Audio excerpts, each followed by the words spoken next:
Bon, j'ai beaucoup trop eu la question pour ne pas y répondre, donc j'ai réfléchi à 12 manières honnêtes et efficaces pour raccourcir vos cycles de vente. Je vous promets pas des miracles, mais si vous faites un mini effort et que vous appliquez, ça va marcher. Pour info, d'ailleurs, il y a 46,3% des entreprises qui déclarent que c'est la qualité de la qualification des leads dans le pipeline qui impacte le plus la durée de leur cycle de vente. Donc en gros, la réponse à cette question, c'est presque faut qualifier les leads. On va voir que c'est pas si évident que ça. Dans l'analyse dont je vous parle, de Rouleur Analytics, on voit qu'il y a toutes les autres raisons qui sont cités par les entreprises et on y apprend notamment que la qualité des commerciaux en tant que raison pour lesquelles les deals sont trop longs, ça arrive seulement en 8e place. Et ça, je suis assez étonné parce qu'au final, si on regarde des commerciaux bien formés, ils sont capables d'éviter la majorité des 7 plus gros problèmes de ce classement. Donc on va voir pourquoi, on va voir comment, on va essayer d'aller plus loin. Comment gagner plus vite ses affaires? C'est très direct, c'est un petit peu facile, mais il fallait que vous puissiez cliquer parce que le vrai titre, si je devais le reformuler, ce serait plutôt pourquoi vos affaires traînent et qu'est-ce que vous pouvez faire de réaliste pour les signer plus vite. Entre les clients pas qualifiés, ceux qui nous baladent, voire ceux qui ne nous répondent jamais, j'ai utilisé mon expérience, celle de mes clients et mes super sources sur internet que je vous mettrai en description. Voici donc mes 12 conseils pour raccourcir votre cycle de vente en B2B. Premier conseil, visez juste, c'est-à-dire trouver les clients qui signent vite.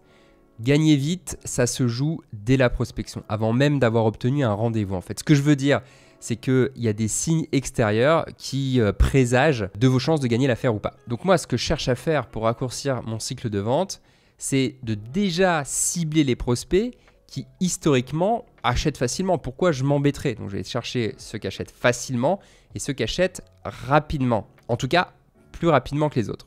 Pourquoi ça marche?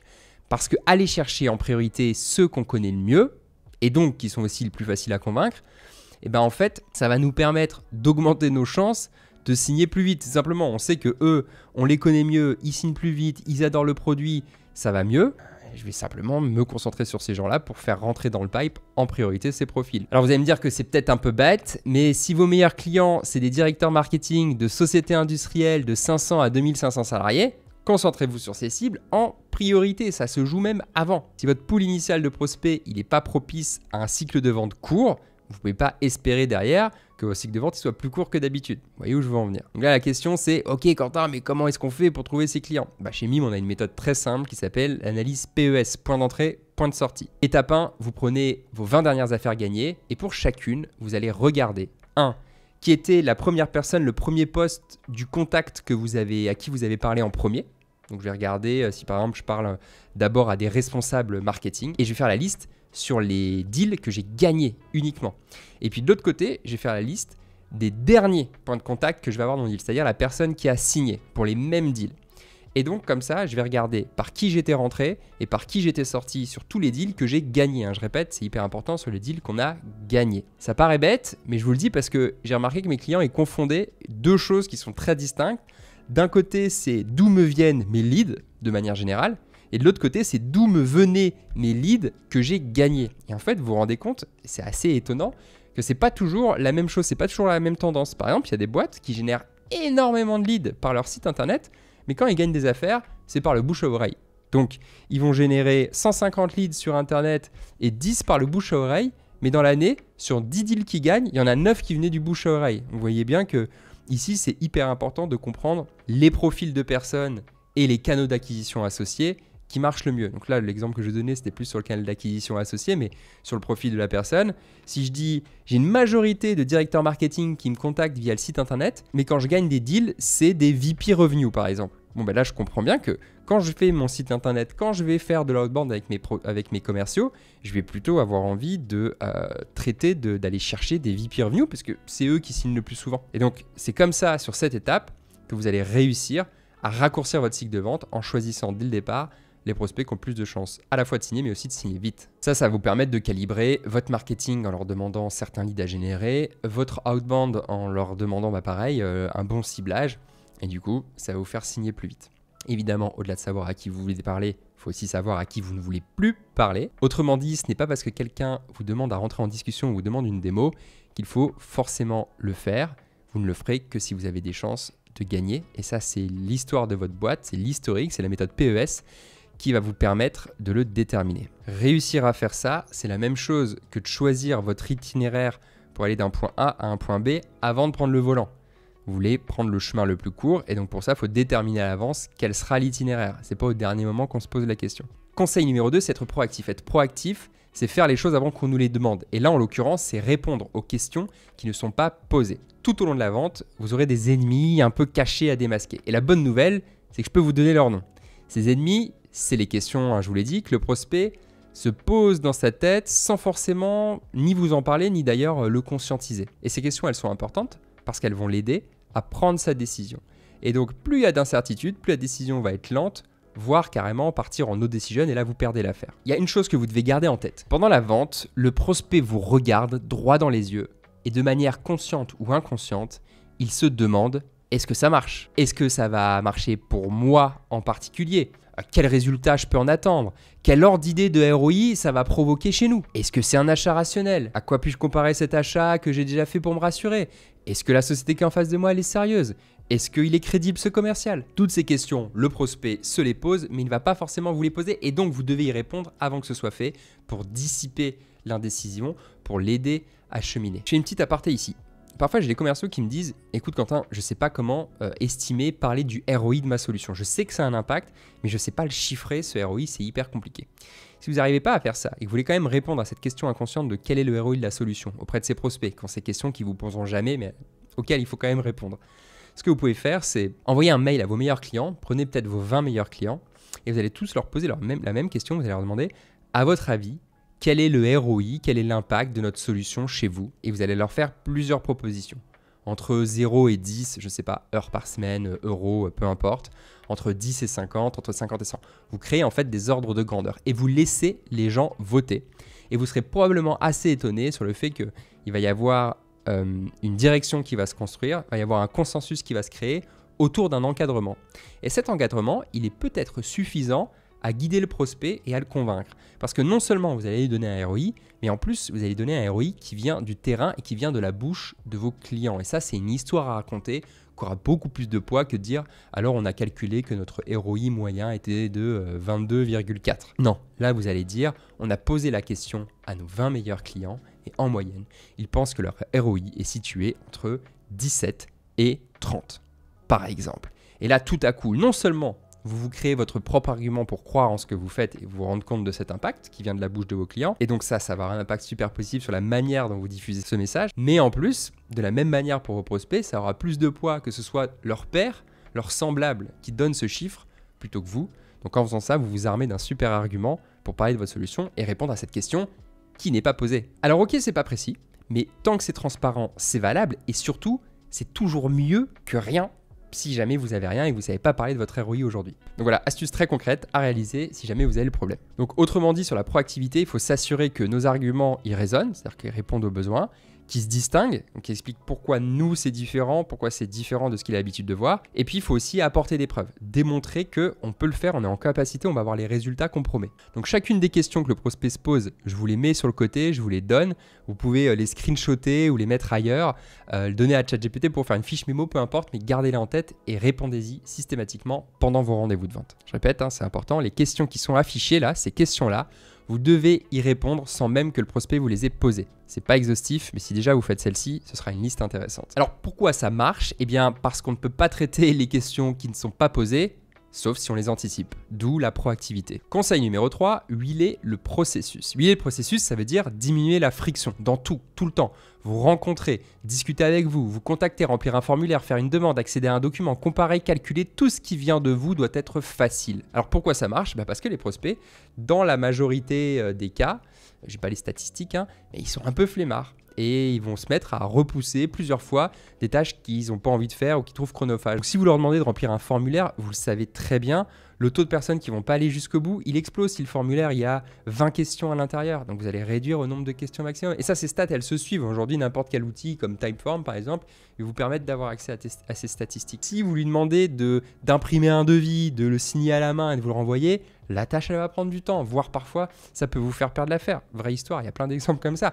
Donc, il faut que vous essayiez de vous poser la question dans toutes les interactions avec vous, qu'est-ce que vous pouvez faire pour réduire un maximum la friction, le frein à passer à l'action avec et pour vous. Si vous savez faire ça, le gain potentiel, c'est plusieurs jours sur le cycle de vente. Donc, ça vaut le coup d'avoir un système de signature électronique.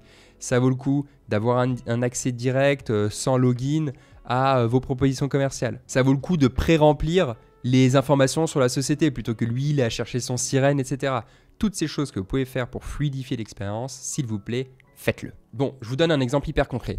En début d'année, on a accompagné un SaaS qui vendait une solution RH pour les PME. Leur process de vente initial, c'était une démo assez standard en 90 minutes. Ensuite, une version d'évaluation sur 30 jours. Et puis ensuite, il y avait les contrats papier, d'ailleurs pour la petite histoire, qui devaient être signés avec un aller-retour. Ça crée 3 sources de friction. 1, les démos qui sont trop longues. Les 90 minutes, en fait, pour aborder des points pas pertinents et pas personnalisés, ça crée beaucoup de friction. 2, des essais trop longs. 30 jours pour tester un outil comme ça, c'était beaucoup trop long. Et en fait, les gens, ils oubliaient, ils finissaient par pas le faire. Puis ensuite, il fallait les relancer, etc. C'était hyper compliqué. Et 3, le processus de signature manuelle, 13e point de friction, puisque le fait de devoir imprimer, signer, rescanner, réenvoyer, ça fait que le prospect, il n'a pas envie de s'y mettre. Et donc, ça a vachement, ça a allongé, en tout cas, c'est ce qu'on a constaté, le process de vente. Pour changer ça, on a changé la nature des démonstrations et on s'est concentré sur 3 bénéfices clés à détecter en découverte et à faire dans une démo qui dure plus que 30 minutes. Ensuite, point 2, on est passé d'essais de 30 jours à des essais de 7 jours. Ça permet d'avoir du feedback direct et de lancer, d'incentiver le prospect à tester tout de suite, ce qui leur permet aussi de prendre des décisions plus vite. 30 à 7 jours, c'est quand même énorme. Et évidemment, on a mis en place un système de signature électronique. Résultat, cette boîte, elle est passée de 45 jours de signature moyenne à 25 jours, juste en faisant ces 3 choses. Une interaction plus fluide, personnalisée, centrée sur le prospect, avec des démos plus courtes, des essais plus courts et une facilité absolue de signer le devis.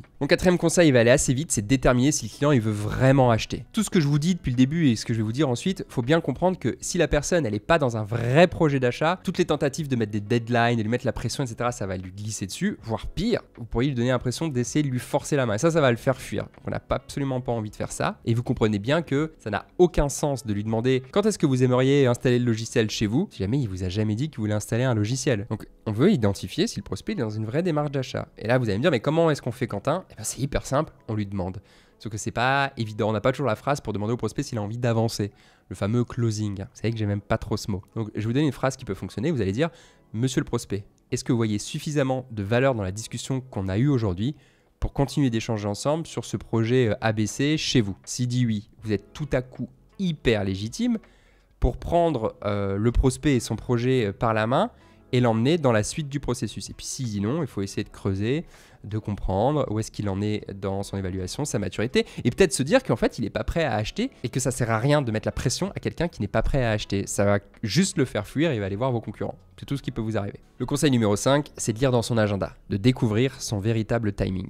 Alors, ce conseil de lire dans son agenda, c'est aussi le moment où généralement on me dit « Quentin, comment on crée l'urgence chez les prospects ?» Cette question, elle est délicate et c'est assez rare de vraiment être capable de créer l'urgence, mais on va faire quelque chose qui s'en rapproche. Sur la question de créer l'urgence, je vous prépare une autre vidéo à part qui arrive bientôt. Je n'ai pas développé les sujets dans cette vidéo parce que ce n'est pas l'objet. L'avantage de connaître le timing de votre prospect, c'est que vous allez pouvoir vous greffer dessus pour créer différentes deadlines et le rythmer ce projet. Et vous allez vous faire chef de projet achat pour le compte de votre client, pour vous assurer que les deadlines, elles avancent, elles vont dans cette direction. Alors pourquoi il suivrait vos deadlines? Pourquoi il suivrait ce projet? Parce que c'est basé sur ses demandes à lui. Et comment on fait pour se baser sur ses demandes à lui? C'est simple, on lui pose la question. On va lui dire la chose suivante. Idéalement, monsieur le prospect, si le produit vous plaît, quand aimeriez-vous avoir les bénéfices de cette solution chez vous, qui ont leur effet chez vous? Vous avez remarqué, j'ai pas dit quand est-ce que vous voulez avoir le logiciel chez vous. J'ai dit quand est-ce que vous voulez avoir les bénéfices de ce logiciel chez vous. C'est-à-dire que le logiciel, il est installé, tout le monde s'en sert, et on commence à récolter les fruits de l'investissement finalement. Pourquoi je fais ça? Parce que le prospect, il s'en fout d'acheter votre logiciel. Le prospect, il achète ce que le logiciel va lui procurer comme avantage. Et parfois, il y a un décalage entre les deux. S'il y a de la formation, de l'implémentation, de la customisation du logiciel, il y a un décalage entre le moment où il l'achète et le moment où il a les bénéfices. Donc, on va aller chercher ça loin dans le temps. Et ça, ce sera notre première marque. Parce que lui, il achète pour ça, pour avoir les bénéfices. Donc, ce sera notre premier jalon. Et à partir de ces jalons, on va rétro-pédaler étape par étape pour comprendre finalement quelle est la première étape à faire et quand pour respecter le planning qui va l'emmener au début des bénéfices chez lui. Donc, par exemple, imaginez que nous soyons en décembre et je demande au prospect, monsieur le prospect, si la solution vous convient et que vous la sélectionnez, idéalement, quand est-ce que vous aimeriez avoir les bénéfices de la solution chez vous? Le prospect va vous dire en mars. Ok, Donc nous, il nous faut 3 semaines de customisation et d'installation du logiciel. Donc on arrive février. Vous m'avez dit qu'il y avait un process achat qui prenait 2 mois à partir du go chez vous. Et ensuite, vous m'avez dit que pour faire un go, il fallait provoquer un codir qui n'a lieu qu'une fois toutes les 2 semaines. C'est bien ça? Oui. Donc ça veut dire que là, le prochain codir, c'est dans 2 semaines. Oui. Donc si on ajoute blablabla, ça veut dire qu'en fait, il faut absolument, si vous voulez respecter cette deadline, qu'il y ait une décision qui soit prise à tel moment pour le codir. Que pour, voilà. Et là, on met des dates sous chacun des jalons. Et puis en plus, nous, on va avoir besoin d'une période de X temps pour faire telle chose. Et donc du coup, ça veut dire qu'il faut qu'on soit à cette étape à ce moment-là. Bref, en vous basant sur les attentes, vous n'avez pas influencé le prospect, vous lui avez juste demandé quand est-ce qu'il voulait la solution. Mais en se basant là-dessus, on va créer le rétro-planning avec lui pour créer ces jalons sur lesquels il a plus de chances de suivre. Est-ce qu'il va absolument suivre à tous les coups? Est-ce que c'est une méthode infaillible? Non. Est-ce que ça va vous sauver de beaucoup d'embûches? Oui, absolument. Est-ce que c'est plus élégant que de lui mettre la pression pour rien? Totalement. Je vous laisse en juger, mais en tout cas, moi, c'est ce que j'en pense. Donc, on se souvient de cette petite phrase simple. Idéalement, monsieur le prospect, quand aimeriez-vous avoir les bénéfices de la solution qui tourne chez vous? Vous pouvez le dire comme ça si vous voulez. Pour quand avez-vous besoin de cet outil chez vous fonctionnel dont tout le monde profite? C'est plus efficace, c'est plus éloigné dans le temps et on va pouvoir tirer le rétro-planning en arrière de manière à rythmer le projet. Donc vous partez de ces deadlines pour créer les vôtres et un planning qui sera plus facilement accepté par le prospect car il a eu le libre choix des dates données. Vous voyez, c'est hyper intéressant. Une simple question, ça va déclencher un processus hyper vertueux pour le prospect et pour vous et ça va raccourcir, rythmer le cycle de vente. C'est vertueux parce que c'est honnête pour le prospect qui a des délais qu'il veut respecter et c'est avantageux pour vous parce que les prospects, ils ont tendance à estimer le temps réel de mise en place des projets. Et donc vous êtes là aussi pour l'éveiller et lui montrer, mais regarde, si on met tout bout à bout, faut qu'on se dépêche parce que sinon tu n'auras pas ton projet dans les temps. Donc ça, moi, je trouve que c'est hyper intéressant. Il y a du rationnel derrière le fait que vous rythmez le projet. Parce que vous êtes soucieux de son timing et c'est très bien, et vous êtes aussi évidemment soucieux du vôtre, mais ce que je veux dire, c'est que tout le monde y gagne et ça, c'est plutôt cool.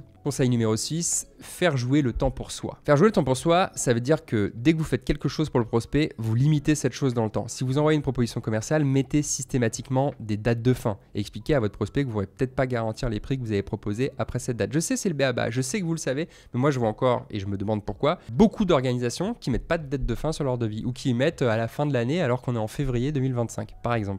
Donc apprenez à mettre des dates de fin sur vos devis, apprenez à mettre des dates de fin sur des avantages. Si votre prospect vous demande une réduction et que vous décidez de l'accepter, acceptez-la, mais en contrepartie, que ce soit décidé avant dans une semaine, parce qu'après c'est plus valable. Si vous mettez un test de l'outil en place, mettez le test de l'outil, mais mettez une date de fin, comme ça va rythmer le projet. Mettez des dates de fin systématiques et vous n'avez pas à vous justifier sur le pourquoi, vous pouvez dire que c'est votre processus. Vous pouvez expliquer que c'est une organisation interne, peu importe, la vérité c'est que vous n'êtes pas obligé de vous justifier là-dessus. Donc à la limite, ne le faites pas. Rythmez les choses. Quand vous donnez, apprenez à demander en retour, qui était un conseil très court, mais très efficace sur la vente. D'ailleurs, quand je fais des propositions commerciales, elles sont disponibles à certains temps et si le prospect veut réaccéder, l'accès il est coupé après. Et du coup, il va me recontacter, il veut relancer le processus. Mais moi, je suis dans une position où il va devoir m'expliquer pourquoi il veut relancer le processus maintenant alors qu'il était censé le faire avant. Et on repart sur une autre discussion et on va être plus en contrôle du processus la deuxième fois. Conseil numéro 7, identifier les barrières potentielles à la vente et détecter les deals qui vont traîner. Une bonne manière de comprendre un prospect, c'est de toujours prendre ses sujets par ses deux faces. Là, si on prend le sujet du timing, une phase du timing, c'est qu'est-ce qui pourrait accélérer le timing? Qu'est-ce qui pourrait faire que vous preniez votre décision vite? C'est une question qu'on pourrait poser au prospect. Mais vous voyez bien que si on fait ça, on va éveiller chez lui des méfiances qui ne sont pas utiles. Il va dire, il va me presser sur le citron, blablabla. J'ai pas envie d'être soumis à ça. Je vais pas lui répondre. Mais une autre chose que vous pouvez faire, c'est lui demander, mais monsieur le prospect, qu'est-ce qui pourrait faire ralentir le projet ou mettre le projet en pause? Et là, non seulement c'est plus facile pour lui de répondre, mais en plus on sait que le cerveau humain, en tout cas en France, ça a été vu plein de fois, il est beaucoup plus imaginatif pour réfléchir aux risques, à ce qui pourrait mal se passer, que l'inverse. Et du coup, pour vous, c'est comme une manière de brainstormer. Vous connaissez les brainstorming inversés, ils sont exactement basés là-dessus. On va essayer d'imaginer tout ce qui pourrait mal se passer ou ce qui pourrait arriver, voilà, qu'on ne souhaite pas qu'il arrive, pour se demander ce qu'il faut faire en fait. Donc l'une des questions concrètes qu'on pourrait poser au prospect, c'est qu'est-ce qui pourrait nous empêcher de faire affaire ensemble? Que pourrait en dire Monsieur Décision? À part ce sujet, qu'est-ce qui pourrait faire que ça ne marche pas? Qu'est-ce qui est non négociable pour vous? On va prendre tous les sujets par leur face négative, on va le poser au prospect pour comprendre ce qui va bloquer, ce qui peut bloquer, et c'est un maximum de le contourner, de l'éviter. Parce que toutes ces choses-là, c'est des choses évidemment qui ralentissent le processus de vente. Et là, moi, mon objectif, c'est de vous donner des méthodes pour l'accélérer. Donc, on va faire l'inverse. si vous sentez qu'il y a beaucoup de warnings, ça va être à vous de vous adapter et de décider comment vous prenez le deal. Mais basiquement, pour identifier les deals qui vont traîner, il y a deux choses à regarder. C'est ce que le prospect, il a un problème qui est hyper profond, qui est important, suffisamment important pour y mettre de l'argent. Et puis, est-ce que ce problème, il est urgent? C'est deux choses que vous pouvez regarder pour vous demander, est-ce que j'ai des chances de gagner l'affaire ou est-ce que ça va s'évaporer, partir de mon contrôle assez rapidement? Mon conseil numéro 8 pour accélérer le cycle de vente, c'est un peu paradoxal, mais c'est de prendre son temps. Ce que vous devez faire, c'est accompagner le prospect, pas le bousculer. Accompagner, ça fait gagner les affaires. Bousculer, ça les fait perdre. Quand je dis prendre son temps, évidemment, c'est un peu provoquant puisque vous êtes là pour gagner plus vite. Mais ce que je veux vous faire passer comme idée, c'est de surtout ne pas vouloir aller trop vite. Parce que si vous précipitez le prospect, ben ça va faire l'inverse, hein, je l'ai dit tout à l'heure. Chaque acheteur, au fond, il cherche à résoudre son problème. Et il veut le faire de la manière la plus simple et la plus rapide possible. Lui aussi, ça c'est la bonne nouvelle. Et concrètement, pour bien comprendre, il va passer par 3 grandes étapes. 1, il va faire ses recherches. Il va évaluer les options. Quand il vous parle, il évalue des options. Et enfin, il prend sa décision. Le problème parfois, c'est que les commerciaux, on a souvent tendance à avoir envie de brûler les étapes, aller plus vite que ça. Et donc, dès qu'on voit un prospect un petit peu intéressé par notre solution, on va essayer de le pousser à acheter tout de suite. Le problème, c'est que les acheteurs, ils ne marchent pas du tout comme ça. Et si on essaye de leur forcer la main, on va finir par les frustrer. Donc résultat, au lieu d'accélérer la vente, on la ralentit. Et la vraie stratégie, c'est de comprendre où ils en sont dans la réflexion et leur donner ce dont ils ont besoin, mais au moment où ils en ont besoin, pas avant. Et c'est ça le vrai jeu. Et c'est ça, quand je dis les accompagner, pas les bousculer. Vous devez les aider par rapport à l'étape où ils sont aujourd'hui. Et cette étape, vous pouvez l'accélérer. Mais vous ne pouvez pas sauter une étape. Et ça, c'est hyper important de le comprendre pour pouvoir accélérer votre processus de vente. Alors pourquoi ça marche? Parce que quand le prospect, il sent qu'il a le contrôle, si jamais il a envie d'avoir le contrôle, eh ben, il a beaucoup plus de chances de lâcher les rênes, entre guillemets, et de vous laisser le contrôle parce qu'il sait qu'il peut le reprendre à tout moment. Alors on va prendre un exemple. Imaginez que le prospect, assez tôt dans la discussion, il va vous donner un avis positif sur le produit. Et là, vous allez répondre « Ah bah super, bah, vous allez acheter tout de suite alors !» C'est vraiment la grosse caricature, désolé. Donc non, évidemment, ne faites pas ça. Et pour vous l'expliquer, imaginez que vous alliez à un date, à votre premier date avec quelqu'un, et au bout de 2 heures, vous mettez le genou par terre et vous demandez la personne en mariage. C'est hyper bizarre et elle va partir en courant. Elle aurait bien raison, cette personne. Donc c'est pas du tout ça que vous allez faire. La première étape, vous êtes dans une phase peut-être d'évaluation, de sélection. Donc peut-être que la première étape, c'est juste de dire « Ok, bah, est-ce que tu veux qu'on se revoie ?» Et vous voulez aller à cette étape avec le plus de garanties possible et probablement le plus vite possible. Mais vous ne voulez pas griller des étapes. Et ça, c'est hyper important parce que griller des étapes, on vient de le voir, ça peut être éliminatoire. Avec le prospect, ça marche exactement de la même manière. Passez-moi la comparaison un peu facile, mais je pense que c'était parlant. Alors, l'étape 9, c'est de savoir demander la vente avec élégance sans mettre la pression au prospect. Quand je dis demander la vente, les Américains, ils appelleraient ça closer. Donc, de temps en temps, il faut savoir le faire pour engager, pour pousser, entre guillemets, pour accompagner vers la décision. Il y a une certaine manière de le faire. Et donc, il y a 2 catégories de commerciaux. Il y a ceux qui le font mal, trop tôt ou pas de la bonne manière. Il y a ceux qui n'osent pas le faire parce qu'ils n'ont pas la bonne approche. Je vais vous donner un exemple de phrase et je vous prépare une vidéo là sur comment justement closer sans stresser, qui sera spécifiquement dédiée à ça parce que c'est quand même assez long. Mais quand même, maintenant, je vais vous donner une phrase que vous pouvez utiliser. Vous pouvez dire un truc du style « Bon bah, monsieur le prospect, j'ai l'impression qu'on a couvert tous les points importants avec la solution. Est-ce que vous seriez d'accord pour explorer les prochaines étapes ensemble ?» Vous pouvez le faire comme ça. Alors une autre manière de le faire, c'est de dire « Bon bah, monsieur le prospect, vous m'avez dit que cette solution, elle répondait bien à vos objectifs. Est-ce que vous voulez qu'on avance, qu'on mette une première phase en place ensemble ?» Et donc là, c'est une autre manière relativement délicate de demander la vente. Alors pourquoi ça marche? Parce que parfois, le prospect, il a besoin de ce petit coup de pouce pour passer à l'action. Mais en revanche, il a besoin d'un coup de pouce, mais il n'a pas besoin qu'on lui dise ce qu'il a à faire. Et donc, c'est cet équilibre qu'il faut trouver pour que ça fonctionne. Et donc, c'est pour ça que ces phrases, elles fonctionnent. C'est qu'à la fois, elles donnent le coup de pouce, mais elles lui disent pas non plus « Ah, il faut que tu achètes maintenant », elles lui demandent pas 10 fois de suite alors qu'il vous arrête pas de vous envoyer des signaux pour vous dire qu'il veut pas acheter. Alors mon conseil numéro 10, il va pas vous plaire, mais c'est de travailler vite et ou beaucoup. Quand je dis vite, c'est pour le prospect. Ce que je veux dire, c'est que le prospect, il a tout intérêt à ce qu'il y ait un minimum de temps entre ce qu'il vous demande et le fait que vous le fassiez pour lui, la livraison. Le sujet qu'il faut traiter ici, c'est la réactivité. Donc, si vous êtes lent au travail, vous allez devoir compenser par les heures, mais il faudra toujours offrir de la réactivité à votre client parce que cette réactivité, elle va accélérer le processus de vente. Plus vite vous envoyez le livrable, le devis, la proposition commerciale, plus vite ça va commencer à être traité par le client. Donc là, vous avez un enjeu très concret à être rapide dans le processus de vente. Il ne faut jamais que le processus de vente il soit ralenti parce que vous ne produisez pas assez vite les pièces nécessaires à faire avancer le prospect dans son processus d'achat. Et non seulement il faut aller vite, mais en plus, il faut le faire bien. Et c'est pour ça que je veux dire, il va falloir travailler beaucoup parce que quand vous avez 3, 4, 5, 6 clients en même temps à gérer sur des propositions qui sont longues, malheureusement, le temps n'étant pas compressible, il va falloir mettre du volume. Et ce qu'il faut avoir en tête, c'est que si c'est pas vous qui le faites, ce sera peut-être les commerciaux d'en face. Donc, on gagne souvent des affaires parce qu'on a été rapide et réactif plutôt que l'inverse. Donc, le timing, il est à notre faveur dans de la vitesse. Donc, si en face de moi, j'ai un client qui a reçu une proposition commerciale rapidement et de grande qualité, cette efficacité, il va l'apprécier et ça va faire monter la jauge de la confiance. Allez voir la vidéo sur les 2 jauges de la confiance pour comprendre. Et donc, si je trouve que le travail de ce commercial, il est de qualité, il est rapide, moi, je me vois plus facilement collaborer avec lui dans le futur et je sais que je peux avoir confiance en lui. Et par conséquent, j'ai plus envie d'acheter à ce commercial, tout simplement. Et là, vous êtes obligé de le reconnaître quelque part, hein, c'est que pour avoir cet effet sur le prospect, ça nécessite de travailler parfois plus longtemps, plus tard, plus que la moyenne des commerciaux. C'est la vérité. Et ce que vous devez vous dire, et je vous le dis une deuxième fois, c'est qu'en face, il y a des commerciaux contre lesquels vous avez perdu des affaires juste parce qu'ils étaient plus rapides et plus quali que vous, à ISO produit ou ISO prix. Et c'est ce qui fait la beauté et en même temps la difficulté de notre métier. Donc soyez rapide et soyez quali. Et la conséquence de ça, c'est probablement qu'au début, peut-être plus au bout d'un certain temps, mais vous allez devoir travailler beaucoup. Mon conseil numéro 11, c'est d'apprendre à accéder aux bonnes personnes, en l'occurrence les décideurs. Je compte plus les processus de vente qui s'éternisent, parce qu'on parle à des gens qui ne peuvent pas acheter. Il y a quand même une règle d'or en vente qu'il faut garder en tête, c'est qu'on ne peut pas vendre à quelqu'un qui ne peut pas acheter. C'est un peu bête, mais si on ne parle pas aux décideurs, c'est très compliqué. Alors, le minimum qu'il faut faire pour raccourcir son cycle de vente, c'est demander l'accès à ces décideurs. C'est de se poser la question, comment est-ce que je vais pouvoir faire le chemin qui m'emmène directement au décideur. Le minimum, c'est de demander l'accès. Vous n'allez pas toujours pouvoir l'obtenir, et c'est pas parce que vous ne l'obtenez pas que vous n'allez pas gagner, mais par contre, en obtenant l'accès aux décideurs, vous allez drastiquement réduire votre cycle de vente. Alors comment faire ? C'est déjà de base plutôt prospecter vers les décideurs, effectivement.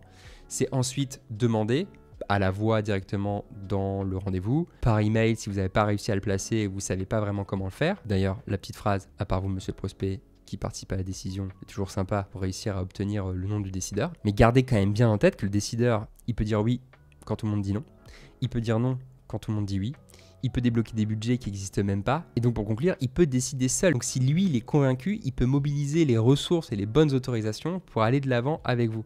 Et lui parler directement, ça va éviter les distorsions de contenu. Donc vous allez passer du temps avec son N-1 à lui expliquer ABC, lui faire un super pitch sur votre service. Sauf que derrière, le N-1, il ne va pas lui relater les choses aussi bien que vous. Il va oublier 90% de ce qui est dit pendant le rendez-vous que vous aurez fait avec lui. Et le message, il ne va pas passer. Donc, il faut absolument que vous accédiez au décideur pour réduire votre cycle de vente. Donc, retenez que le chemin le plus court entre le premier rendez-vous et la vente, c'est le chemin vers le décideur. Alors, pourquoi ça marche ? Parce que parler à celui qui décide, ça supprime tous les intermédiaires, ça diminue les risques de malentendus et ça nous permet de nous assurer que notre message soit communiqué de la manière la plus avantageuse à celui qui peut s'opposer, je le disais, quand tout le monde est d'accord, ou se lancer quand personne ne le souhaite. Mon dernier conseil, c'est don't tell, show. Arrêtez de dire que vous faites ci ou ça, ou qu'il va se passer telle et telle chose, et montrez-le. Montrez-le sur d'autres clients qui ressemblent à votre prospect, montrez-le à votre prospect directement. Dans le cadre de la démo, montrez ce que le prospect peut faire. Je vous invite sur la vidéo de comment on fait une démo en SaaS, mais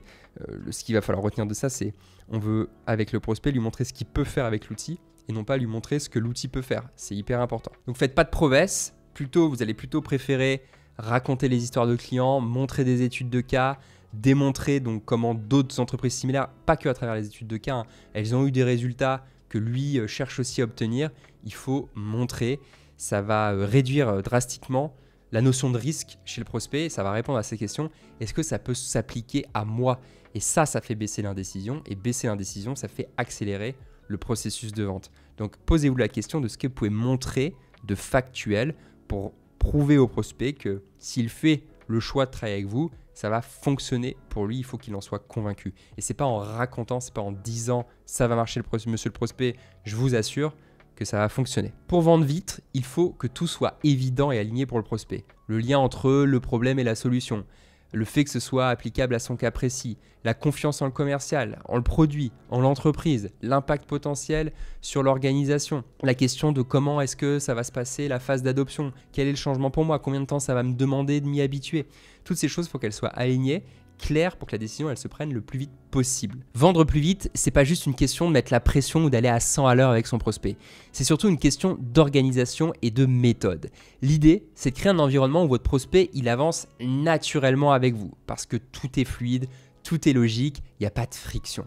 Tout commence avec un ciblage hyper précis, je vous l'ai dit. Et si vous parlez aux bonnes personnes, celles qui ont un vrai problème à résoudre, celles qui peuvent décider rapidement, vous allez déjà gagner du temps. Ensuite, il va falloir penser à chaque étape pour simplifier la vie du prospect, diminuer la friction, huiler la machine, enlever les barrières et lui montrer que vous êtes celui ou celle avec qui il peut avancer sereinement. Surtout, ne cherchez pas à brûler les étapes. Si vous forcez la décision, vous ralentirez tout, voire vous allez faire tout s'arrêter. Votre rôle, c'est d'accompagner, pas de pousser. Et si vous faites bien le boulot, la décision, elle va venir d'elle-même. Donc oui, vendre vite, ça demande un peu plus de travail, un peu plus de finesse et parfois aller au-delà de vos habitudes, mais honnêtement, c'est ce qui vous fera sortir du lot. Parce que ce qui fait qu'un client signe rapidement, c'est pas que votre solution est bonne, enfin si, mais ça c'est la base, mais c'est qu'il a confiance en vous. Alors maintenant, à vous de jouer. Si vous appliquez tout ça, vous verrez, ça va marcher. Et franchement, c'est quand même hyper satisfaisant de réussir à avoir des cycles de vente beaucoup plus courts. On a vu beaucoup de choses, il y en a eu 12, mais imaginons que vous arrivez déjà à réduire de 10% votre cycle de vente avec une ou deux de ces méthodes. Après avoir regardé cette vidéo, c'est déjà un super investissement, un investissement hyper rentable. Donc je vous mets au défi d'essayer, d'appliquer. Encore une fois, ces vidéos, elles servent à rien si vous ne les mettez pas en application. Donc allez-y, foncez. De ce côté-ci, je vous mets une liste de quelques phrases clés et les questions qui vont avec que vous pouvez poser à votre prospect pour avancer et puis réduire le cycle de vente. Et puis voilà, vous pouvez le screenshotter, le donner à ChatGPT, lui demander de vous faire une fiche mémo que vous pouvez donner à vos commerciaux, vous pouvez utiliser vous-même. J'espère que cette vidéo va vous aider à réduire drastiquement vos cycles de vente. Je vous dis à la semaine prochaine pour d'autres conseils et d'ici là, je vous souhaite d'excellentes ventes.